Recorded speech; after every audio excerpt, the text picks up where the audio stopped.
Hello' everyone, মই মধুমিতা গগৈ। মই অন্য এটা মিনি ব্লগলৈ স্বাগতম জনাইছোঁ।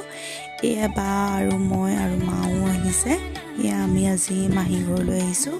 মাহী ঘৰ মানে আমাৰ যোৰহাটতে হয়। এইখন আমাৰ গৰিচাগৰ নতুন অভাৰব্ৰিজ বনাই আছে। এয়া আমাৰ গাড়ী লৈ ৰখি অলপ সময় পাছতে আমি গাড়ীখন পাই গ'লোঁ। গাড়ীখনত মানে উঠিলেই মানে মূৰ চূৰ অলপ ঘূৰোৱা গতে লাগে, সেইটো কাৰণে আমলা পেকেট এটা খাই ল'লোঁ।